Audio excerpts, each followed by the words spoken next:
first words I spoke in the original phonograph. A little piece of practical poetry. Mary had a little lamb, its fleece was white as snow, and everywhere that Mary went, the lamb was sure to go.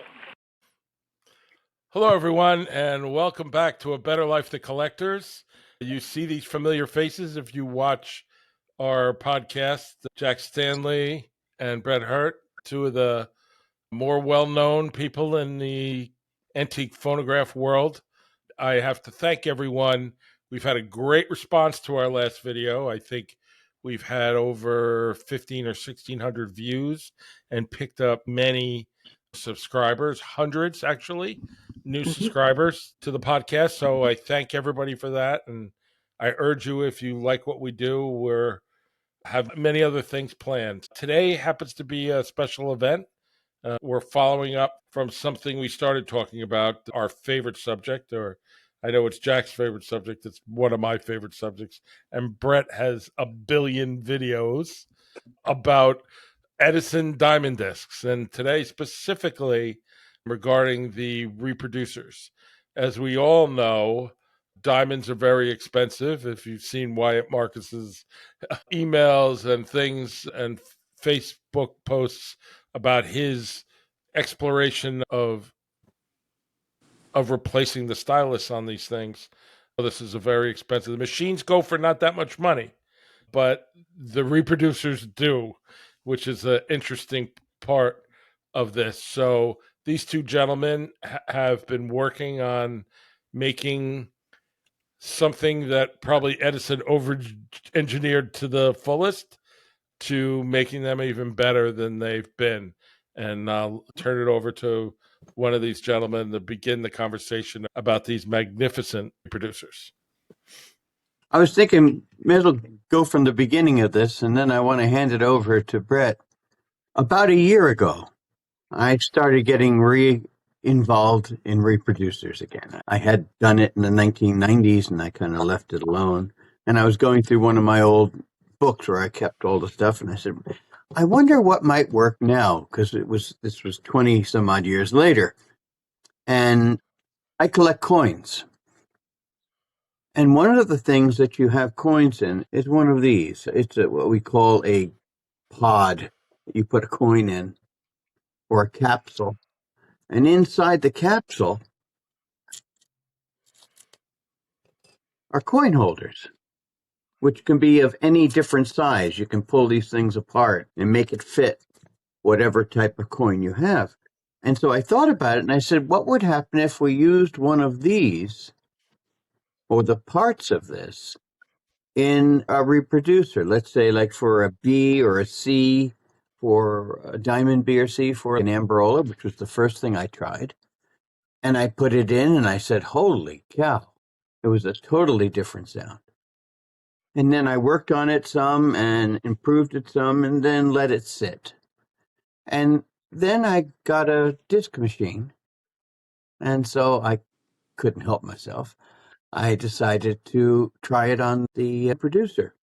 I put it in, and it was like day and night. The old diaphragms, they get hard, they don't bend, they don't flex like they did when they were new. Let's just call it reproducer arthritis. And so the thing is that we can whip a little Club Med into it and take one of these and put it next to one of those tired old diaphragms and let it bounce off of this, and it'll vibrate like it hasn't vibrated in 100 years. And it makes a big difference. And so working with Brett here, we've been tinkering and talking and experimenting, and he's taken it in a totally new direction. And so collectively, we have co-invented, if you want to use it that way, a whole new way to make your reproducer come alive. And these are coin holders. Craziest thing you'd ever think of. But the thing that I want to share is there's so much more to talk about, and let Brett take over from here. Jack sent me some coin holders, and I said, "Oh, hey, that'd be really cool." So I started playing around. I had a junker diamond disc reproducer. I got a nickel top and a gold weight, and the screws aren't right. And I just put it together and started playing. So you see the reproducer body. Move it to the right a little. There you go. Yeah, and then next is the gasket material. And I cut it. So I laid it in, and then I cut it in half, and then I cut out another section here so it'll all fit into the reproducer body. So then I put that in. Then I put So, just so tell me, that's the gasket, the red there. That's gasket. the red gasket here is for a C. This is a number 2, Okay. and I put one in on a customer's machine. I just did on a C and an H. It worked wonderfully. So you just put this in, so it fills in. Then you put in the diaphragm. Then you put in the retaining ring, and you screw that down very lightly. And then you blow at the back of the reproducer, doing a blow test. And then you undo the ring till you have an air leak. And then Jack can go more into that. It worked great on the C. When I did the C here, the customer came in and I asked Brian, I go, or he lives by me, and I go, "Brian, can I experiment on your reproducers?" And he says, "Sure." And I have videos on all this. And Who's going to say no to you, Brett? Come on. yeah, I go, "Okay." So I have one video of it playing. I think it's a 4-minute. Tonight's video is going to be on the Triumph with the Jack Stanley idea with the gasket material Oh, that on my should be B interesting. on On your bead diamond reproducer? my B diamond reproducer. Wow. Okay, I'm looking And forward it to doesn't that. have an air leak. I Me don't too. have an air leak on it, and it just like pounds. So that's how you do it. Now I'm experimenting with drilling holes in the weight. Some people told me it wouldn't work, but on a Brunswick, the Altona reproducer just floats on top. If you have a 3-head one, you throw it the diamond disc, it's very light. And I said, okay, let's just drill some holes in this thing. And that's what I've done. I have Well, videos of doing the reproducer. Any questions? Probably a million, but so the red gasket part, what is that from? That's just a regular gasket? This is from a Victor number 2 reproducer. This is the Oh, material they have, and it's spongy like the white stuff. I found out that this was too thick, so then I took a number 2, I cut it, and then put it in here. And you do it the same way as a diamond disc. Sound was unbelievable. I couldn't believe it. Even Cheryl was impressed. But this will work on any Edison reproducer. really? Yeah, yeah. you could do it to an O, do it to an opera. Yeah, I don't know what's on my Triumph. I think what's the one that goes back and forth from 4 to 2? Don't I sound stupid? Is that Is an that the H yeah. or a K? Okay? Yeah, Okay. probably have A, or unless you have a big carriage, then it'll be the O, I think. No, I think it's a K. Okay. Yeah, you could do it to a K. Now, I'd just use, to add I to this, what? hesitate to take it Oh, apart. I'd use just the red oh, number 2 gasket material. and to add to what Brett was talking about, which is very important, is when you rebuild your reproducer and use these rings, which you have to take 2 of these rings, you have to cut them and fit them together to make a ring on the diamond disc reproducer. The one thing that you want is not to have an airtight environment. Now that goes against everything. Okay, if you think about it, because when we deal with a Victor or with the Brunswick, as you were just talking about, you want to make it as airtight as possible. But with the coin holders and going with the diaphragm as it's bouncing, which it'll be above it, I should say, The looser that ring is, the more bass you get. Now, the highs come out. and the highs are there, but you can more or less use it like a tone control. And as you make it tighter, as long as you still have a bit of an air leak, as soon as you get rid of that air leak, it's a very different sound. It's good, but it improves with a little bit of air. It's like a carburetor in a car. It seems like you get a little bit of air in there and whatever, and it works a lot better.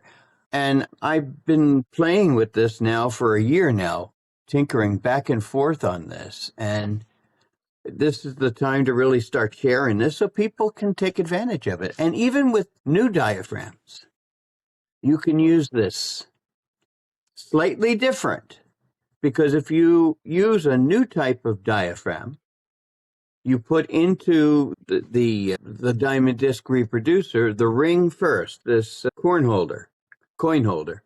Then you put the new diaphragm, and then you put a flat rubber ring around, and then you put the retainer and the screw-on thing.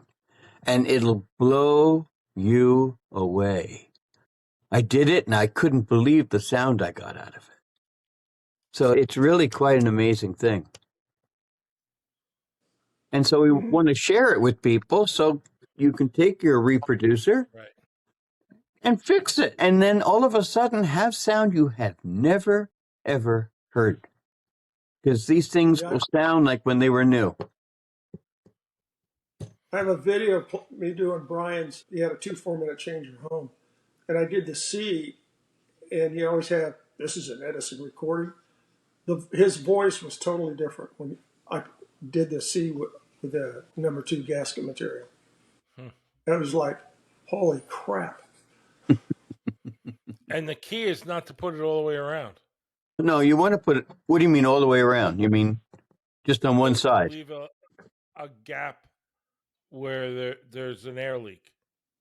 The air leak comes from loosening the retaining ring. Oh, so the red one you showed me, that wasn't completed because that red wasn't all the way around yet. Is that correct? Right. Okay. Yeah, when I played with the C and the H, I found that the white stuff, the coin holder stuff, was too thick. And I'm thinking, okay, Victor number 2 gasket material is this little foamy red stuff. I can get it off eBay. They're cheap. Yeah. $3 for cents. And then I just plugged it in to see if this works. This was a lot of fun. I really enjoyed doing this. This was like really fun.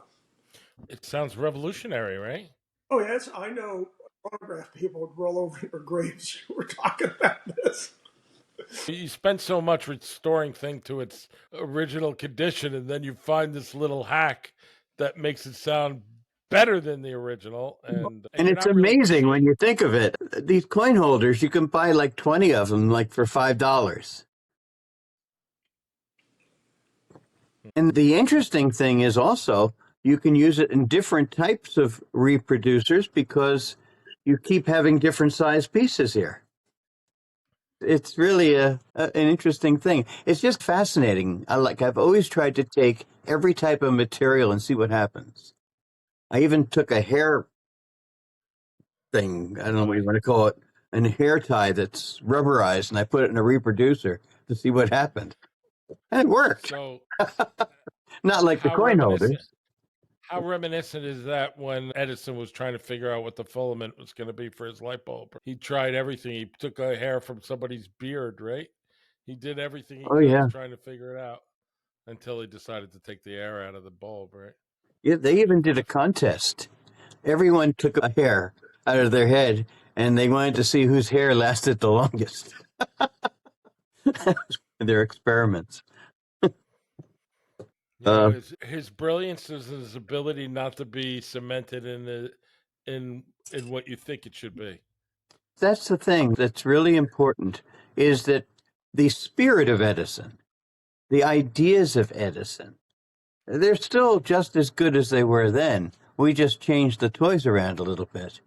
But like Brett is totally reinventing the wheel with the weight and whatever. And in a sense, with the coin holders, we're totally redesigning and reinventing a part of the reproducer. I'm sure Edison's rolling over in his grave said, "Oh, we thought of that. It didn't work." Well, this is a new type of material. Yeah. This is when I was doing this stuff in the 1990s. I don't think they even had this kind of stuff. This gushy might have been around, but it certainly wasn't something I saw all the time. Right. It's interesting how something so simple, the old method, keep it simple, stupid, right? The KISS method. So I hope people seeing this will take their reproducers apart, give it a try.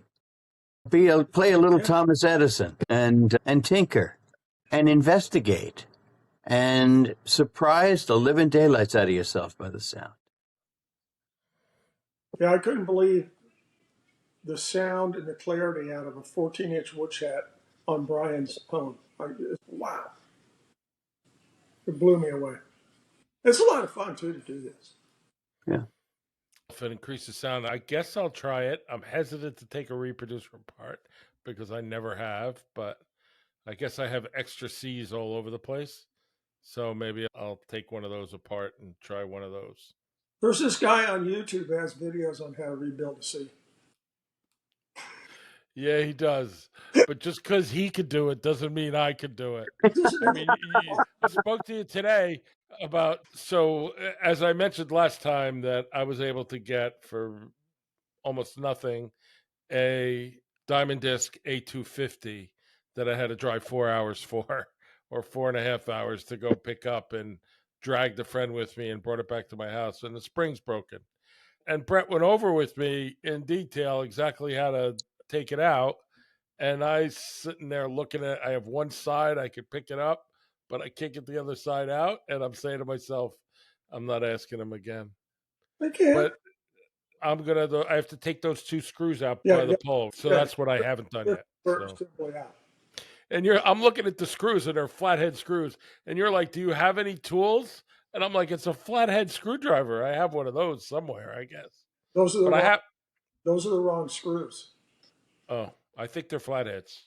They're supposed to be square, and one has a point on it because there's a machined line in the handle shaft that goes into the horn, and that keeps it aligned.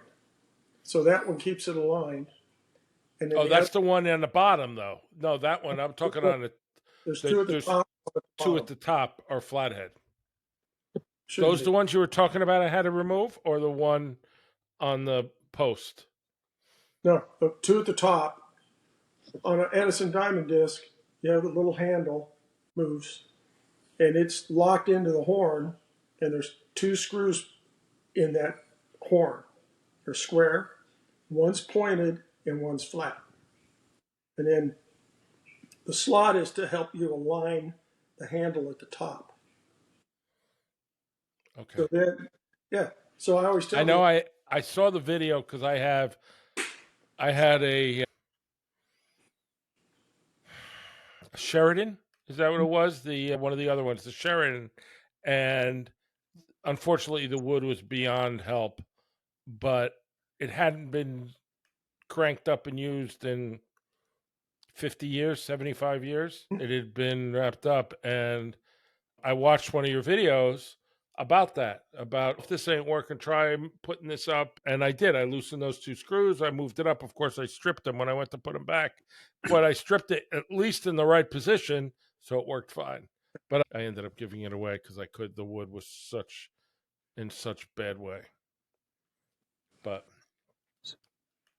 there's hopefully this one I'm going to get right somewhere. You will. Yeah. And you'll love the A250. It's a great machine. It really is. I know. That's why I drove 4 hours to get it. Picked it up in some guy's garage. He didn't even know what it was. All three of us own one. Yeah. I know. That's what there were two machines Jack told me to get. That's one. And what's the other? That was 5 hours away, and the guy wanted like $100 for it. And I was like, oh. It was a 612, though, Victor. Victor 16. An Eldor, was that the one? No, it's the the 812. The 812. 812. That's what it is. It's got a wonderful horn. It has the long horn instead of the wide horn. And they stretch the horn out the other way and has great properties on the bass and less on the treble. And so it hides a little bit of the hiss and whatever and adds to the bass. It's a really great machine. So the three machines Jack recommended me to get is an Amarola 5, and so did Brett, actually. A250 and the 812. And when Brett's giving me the tour of his house, there's one corner of his house, all three of those machines are there. Yeah. They're right next to each other. I'm like, come on, that can't really be. There's one corner of his house is what I'm looking for. That's great. I don't have an 812 at this point. I used to have an 812. But when I moved, I had to downsize quite a bit, got rid of it. But it's a great machine. As you're both aware, I've reorganized my entire place to fit all my machines almost in one room to make more room. And basically, the more room is to put a table next to the A250 so I can take it apart and lay it out and then work on it. So, yeah, that room has become the horn emporium. It's amazing. There's horns everywhere. I have a hard time passing a good horn. I always say to myself, I've bought a few horns in at auction for $75, 3 horns, and I already sold one for $300. The one that I needed one. Whenever you're looking for a horn, you see the one you want at auction, but it's always with 3 or 4 other horns, and you end up buying them all, and then you hate to get rid of them because one day you're going to want one. And nothing bothers me more is then having something, selling it, and then wanting one and have to search for it, and you never find one as nice as the one you sold. Yeah, well, that does happen. I just one thing to mention real quickly, if I could, is if you're doing this experiment with the coin holders, feel free to give me a yell or a question, and I'll be happy to help you. I'm on Facebook under my name, Jack Stanley, and just send me a message. Ask me a question. I'll be happy to try to help you. And Brett couldn't be more accessible. Yes. You can get to him everywhere, by satellite, by anywhere. He's rebuilding so many things. Yeah. I just didn't want to open him up to getting questions like crazy. That's all. Oh, he's getting me. I had 4 or 5 for him today. I can only imagine. Every time I send him a message, I say, I wonder how many other people, if I've sent him 4, how many other people today has reached out to him? Not many people have that phone number.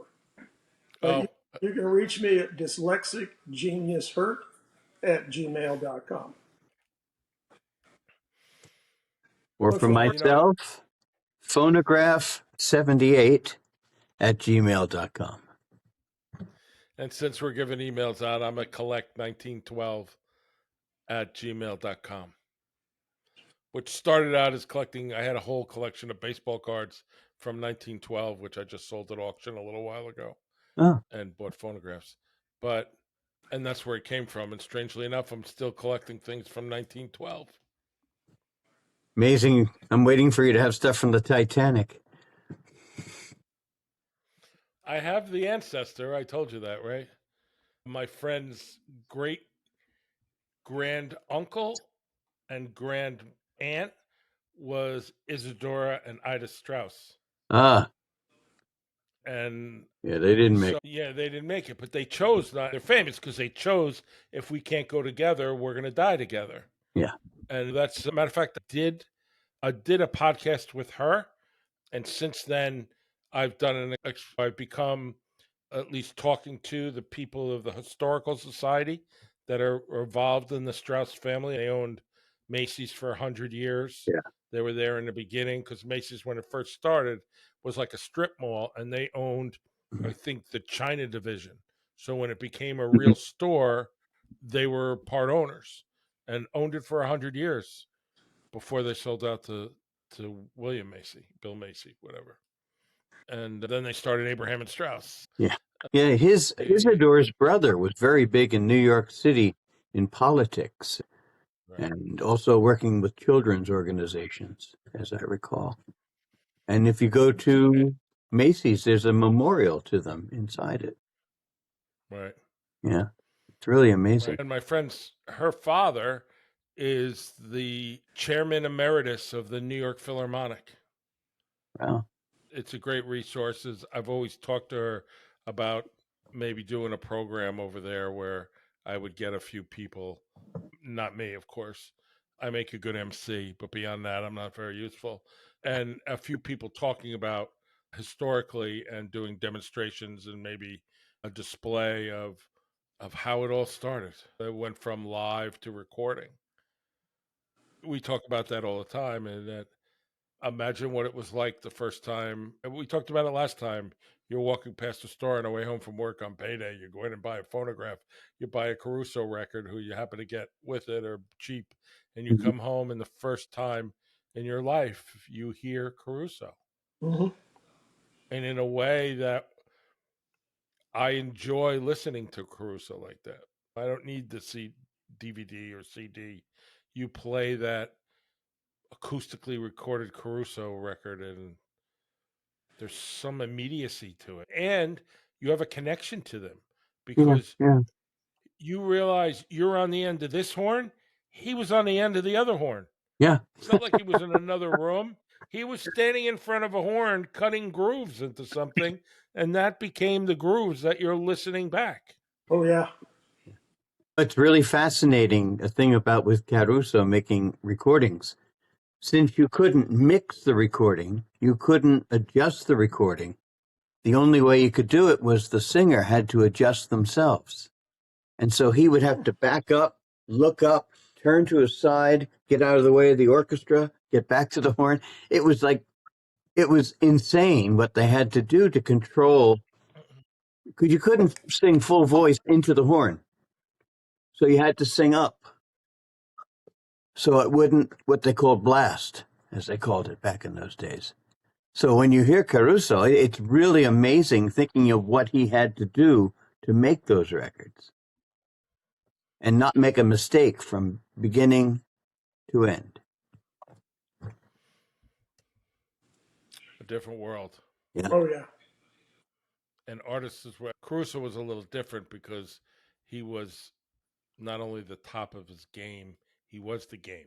He created it to a Right. He degree. created Everyone the game. copies him now. That's Right. Everybody copies him now. Correct. yeah. So it's a little bit different, but think of people trying to make themselves famous by recording, and it really was a different process. It's similar to the way radio started, I guess, but this was before that, and it's never been done before. And here we are still talking about it. Yeah. And we And will still, continue. I hope, Yeah. and still trying to make it better. Well, I will throw one little piece in here that 100 years from now, long after we're dust in the wind, Speak for yourself. there's going to be a group of people that are going to be saying, let's try this, let's try that, let's experiment, let's see if we can preserve this, let's try to do. It's going to be far more interesting because there'll be lots more challenges, and lots more changes, and a lot more different things going on with early recording. And you'll find as many dedicated people then that haven't been born yet as there are now. I really believe that. I'm amazed at how many. Like I said, I've been only in it 2 years. I think there are more young people today than there were 2 years ago. I Yes, yeah. see. All of a sudden, it seems that I see, even when I go. So when I go to the Wayne, New Jersey show, there's a day before the show that people sell out of the back of their cars, and Mhm. it doesn't cost anything. And I see young people selling machines that they bought or given and have restored and making a couple $100. And I see them looking for specific things different machines, different recordings. And I say to myself, maybe there is hope. I think so. I think we go through hills and valleys. That's the way almost everything works in a sense. And I think now we're starting to see a lot of young people, first off, that are fascinated with nostalgia. Not only with the sound, but I see them dressed up and stuff like that. And also a resurgence of a lot of 1920s styles bands and music. So I think that's going to attract a whole crowd. And just if you think about it, there's a massive amount of people in this hobby right now that are all around the same age. You know, there's a between, let's say, the ages of like 80 to 60. There's most of us all fall right in there. And you're going to probably see the next batch now that's getting together. Fall is the right word. Oh, I think that a lot of that resurgence is due to people like Brett. sure. That they made it available that they don't have to. I don't know who to ask. I remember when I bought my first machine, it worked for a while and then it didn't. I didn't know. I found a guy on the internet. He was 6 hours away. I was going to drive up to his place and leave my machine there for him to fix it. But there's these videos that Brett does every 15 minutes that are in incredible detail. Yeah. Yeah. And I watch him do things that I would never try in a million years, but I do learn more about how everything works. Mhm. And as you say all the time, that Edison's machines are all over engineered, right? How could they be so simplistic and so, we've probably said this 100 times, but I guess we're going to say it again, so simplistic and so sophisticated all at the same time? Yeah, we're into 2,400 videos. I knew it was around 25. Yeah. So what you do is you go to the main page of Dyslexic Genius, hit video, that'll give you the last video. Then at the top, type in what you're looking for. Mostly not by name, like how do I do a spring barrel on a Victor? And they'll give you a number, like a Victor 18. I go, I have how to remove a spring from a spring barrel, and then how to pack the spring barrel, how to rebuild the governor. All governors are the same, just the balls change. Meanwhile, I'm looking, where can I find somebody that could do it for me? But I appreciate that. I tried doing, but I'm 10 So thumbs. and I know Brett knows the person I'm about to mention. I have a friend who lives very close to me who's a brilliant scientist, but believe it or not, and he started collecting. If I tell you a month ago, 2 months ago, Avi, Brett. No. I think he's talked to you about Avi. I don't know. I can't think of his last name right now. So he is like an officer at IBM in charge of AI intelligence or something. And he bought from Joe a Victor, and he likes everything perfect. He strips everything down and restores everything. He tries gold leafing. He's done all kinds of things. He just redid a whole bunch of tags. He's also bought a lot of machines from, I can't think of his name off the top of my head, our friend in Miami that sells those state of the art. Oh. In Miami. Yeah. Yeah. So he's bought a lot of things to him, but he has a collection of totally restored Victors, and he's been collecting for a couple of months. And it's an amazing, and he's obsessed with the music, and he's obsessed with them perfectly. And he has that other thing that I never would think of doing, and that is making everything look like it just came out of the factory. And Brett does that, but he balances that. If things are original, he leaves them original. And they're sufficient.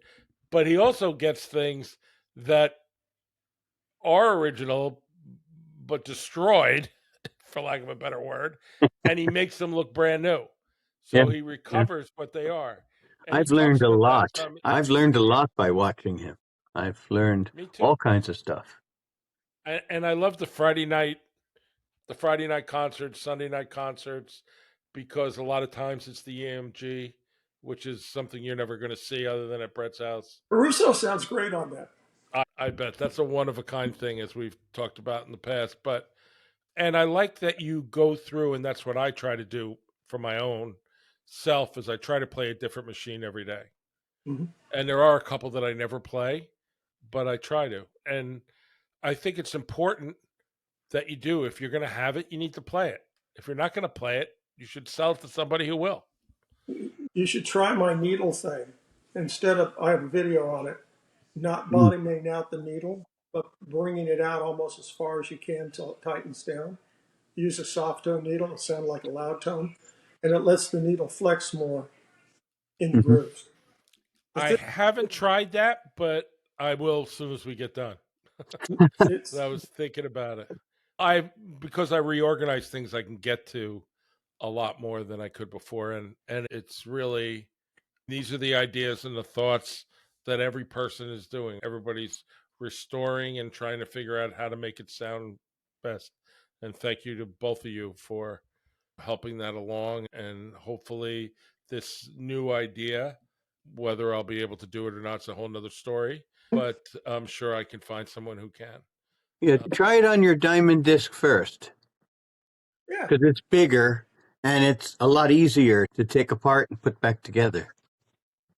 I can even do it. Okay, it's like So, it's funny because you mentioned it before we went on the air, or whatever you want to call what this is, and that is that you've been doing research into these producers that you found your notebook back from 1990, yeah, which is all right. 35 years ago. Yeah. I was going through it. It's amazing.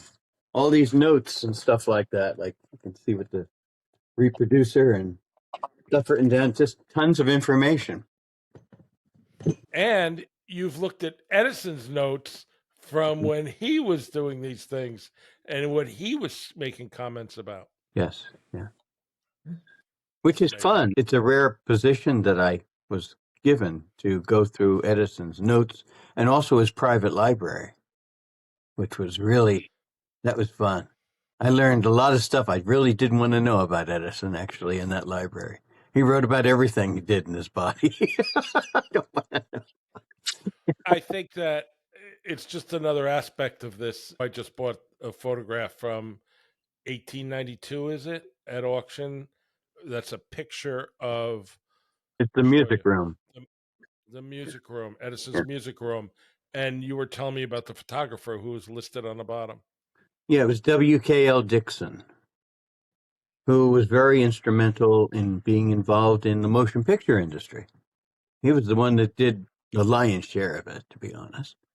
But also he was involved with making the Black Maria and also with some recording. And he made the first sound pictures, of which I guess we'll talk about that another time when you get the picture. But Photograph. he I reposted the video you sent me of the first recorded that was restored at the Skywalker Ranch, believe it or not, or not Skywalker. Is that Skywalker Ranch where the industrial sound and music is? So George Lucas had a part of that too. I saw his name in the credits, and that's to just give you how important these gentlemen are that we're talking about. Oh yeah, that came from a cylinder that was in 3 pieces in a cigar box, which is that's a great amazing. story too. Yeah. So, and to all of us, to everybody that's involved in this hobby, this all starts with a couple of guys in a room with some ideas. Mhm. Yep. As they say, $1 in a dream, right? So they all start, what if we do this? What if we do that? And just like the two of you are carrying on that tradition. And I thank you both for it. Anytime. Thank you. Thank you. So if I think we covered a lot of that, and I appreciate everyone. Is there anything else anybody would like to mention? Yes. No? Okay. Yes. You wanted to, and I thought it would be, since we all are familiar with Eric Reitz. Oh, yes. He is one of those individuals, going back a number of years, wrote his book on how to fix, restore things, and repair phonographs back in the day, long before there was an internet. And that book was very handy. And we all got to know him. And he passed away just the other day. Not that old at all. He was 71 or whatever. But This book was the copy machine. Yeah, I have the complete phonograph or something like that? Or the complete talking machine. The complete talking I have a machine. signed copy. Nice book. Yeah. And I know it went through a whole bunch of editions where he added stuff. I had the early one, and yeah, that's it. The complete talking machine. Yeah. and it's a great book. Oh, It it is. really has. You really kind of look at all kinds of things at a time. I don't know when the first edition is, but at a time when this is a second edition. I think the first one came out in the early 80s, I think. Might have been there. That was my Bible when I first started out. Yeah, likewise. Yeah. I scoured that thing. Yeah, and it says in here, 1986 1986. is the Okay. first edition. Second edition is 1996. And it also happens to mention in here that he was born in 1954. It's a great book. I recommend it to everyone that does these things. It was one of the first books I purchased. And of course, my abilities are limited, so I didn't really get much use for it. I do better with Brett's videos. Oh. So, having said that, I'm glad we got a chance to mention it. We all stand on the shoulders of giants, and he was someone that was well known by everyone. Yeah. agreed. I'd never met him. I never met him either, but I spoke to him, I think on Facebook or somewhere, traded emails with him. Thoughtful, helpful, and it's a great loss for the hobby. I hate to use the word hobby because it is just But the institution. institution. It's almost like a religion, but that's all Yeah. right. We won't go that far. We'll get ourselves in trouble. His passion for phonograph. Back when I started, a phonograph guy wouldn't teach you how to fix it. Give me the reproducer, I'll rebuild it. $30, I'll give it back to you. How do you do it? And when he did his book, I'd heard in California, the old school guys, they were all mad because he let all the secrets out. He taught people. And then when we started YouTube, I said, I'm going to let all the secrets out. That's why we do it. That's why we do the way we do things now. That's why we're sharing these things. And Brett, good Lord, everything that you share, it's wonderful.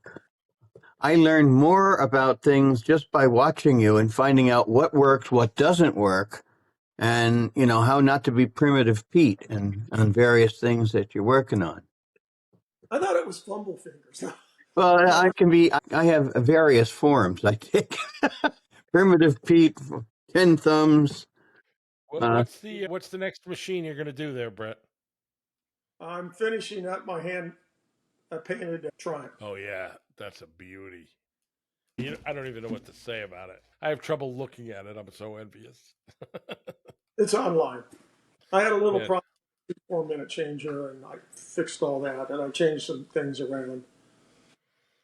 But I had it apart together, and I couldn't figure out why when I tightened down the plunger and the spring and the screw, right? I go, it won't move. And I took it apart, and then I went, oh, the screw's bottoming out. So I put a Victor Governor washer underneath, put it in, now it moves. And then I use graphite grease instead of sewing machine oil on that because that wears back and forth. And then those two little indentions in the mandrel shaft, they wear out. They get just flattened out from click, click. So you run a little graphite in there and it makes it run better and it lubes it a lot better. And then the end bearing where it all hooks in, and then you have the 2 4-minute changer. It hides that end bearing. So instead of using sewing machine oil, I pulled it out and I took my Starbucks stopper and I stuck some Hootie graphite grease in there because it'll never get oiled again. I look at getting it oiled again. You go, oh, here, we'll oil your phonograph. Nobody's gonna pull that all apart to oil it. So you want to make it so it'll last forever. Thank you all. It's always a pleasure. Sure. I'm Likewise. I'm always looking for a reason to do a podcast with you too. It makes me seem like I actually know what I'm doing. So, thank you again. Thank you. Thank you. And thank you to everybody on there. Please subscribe. Send any questions. We left all our email addresses, and of course, you can reach out to me on YouTube, and I can forward anything. To And these use gentlemen coin with the holders. answers. Use coin holders or Yeah, Victor. hold Victor it. two. I have to tell you, I can't wait to try one of these, but I will. But I think I'm going to concentrate on my A250 for now. Okay. You All got right. Peace. Thank you so much. Ring. Bye, Bye. everybody. Bye Thank bye. you. The first words I spoke in the original phonograph. A little piece of practical poetry. Mary had a little lamb, its fleece was white as snow, and everywhere that Mary went, the lamb was sure to go.